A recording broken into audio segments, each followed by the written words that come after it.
Hello and welcome to Asan Hai Education. In this video, we will discuss about philosophy of Indian secularism. What was the philosophy of Indian secularism when Indian constitution was being framed, as well as the way forward related to secularism. Okay, so let us see what is the philosophy of Indian constitution first. Then we will discuss what is the way forward when we discuss secularism as a topic in our GS paper 1. Okay, let's see philosophy of Indian secularism. The term secularism is like to the Vedic concept of dharma nirpekshata, that is the indifference of state to religion. So the term secularism is like the Vedic concept of dharma nirpekshata, which means the indifference to religion by state. That is, state and religion are separated. Okay, state will have no any official religion. Okay, this model of secularism is adopted by the Western societies where the government is totally separated from religion, the separation of church and state. So this dharma nirpekshata, which is separation of religion from the state, is adopted by the Western countries where separation of church means religious affairs are separated by the state. Okay, but Indian philosophy is based on some other concept. This philosophy which we are talking about, this Vedic concept of dharma nirpekshata, where the indifference of state to religion, this dharma nirpekshata is based on Western government where religious affair is totally different with state affair. Okay, but Indian concept of secularism, see here, Indian philosophy of secularism is related to sarva dharma sambhav. Literally, it means that destination of path followed by all the religion is the same, though the path themselves may be different, which means equal respect to all the religions. So, in the concept of Indian secularism is based on Sarva Dharma Sambhav, means every religion is equal. They may follow different path. This may be the path followed by Hindu. This may be the path followed by Christian or Muslims. But all these paths lead to single goal. Okay, achievement of God. So Indian philosophy is based on Sarva Dharma Sambhav. It literally means that the destination of the path followed by all the religion is the same, though the path themselves may be different, which means equal respect to all the religion and equal protection of all the religions. Means path may be different, but destination is same where all the religions want to reach.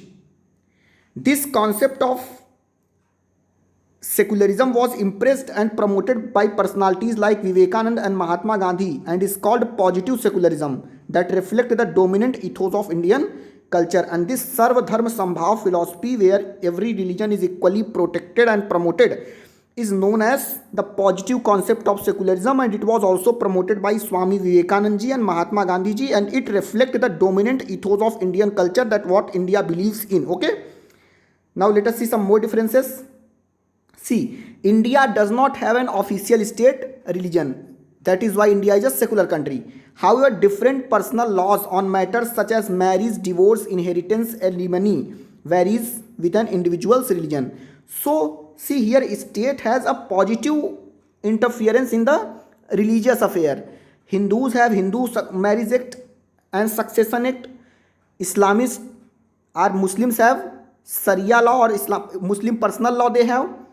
Okay, so India does not have any official religion. That is why it is known as secular, and state interferes equally in all the religions to frame laws and policies for their religious affair. For example, on different personal laws on matters such as marriage, divorce, inheritance, alimony varies with an individual's religion. Indian secularism is not an end in itself, but a means to address religious plurality and sought to achieve peaceful coexistence of different religions. So Indian secularism is not an end in itself, but it is a means to address religious plurality, because India is the perhaps the only country where all religious communities live with peace and harmony, and this is also a case for excitement to all the other countries of the world, that how many religions are residing in India with peace and harmony. This is a matter of research also.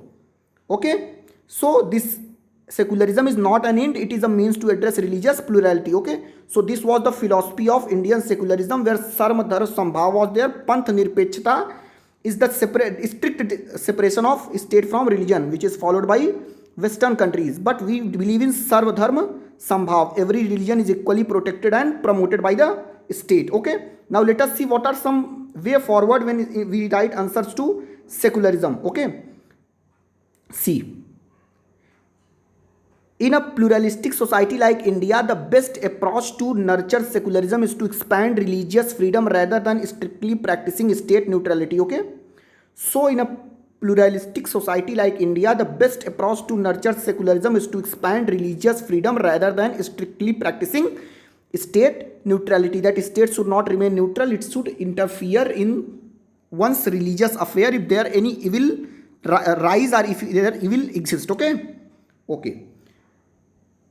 It is incumbent on us to ensure value education that makes the younger generation understand and appreciate not only its own religious tradition but also those of other religions in the country. So religious tolerance must be inculcated in the younger generation so that when they grow up they understand that yes, their religion is good, they should follow their own religion, but at the same time they should respect the religions of other communities.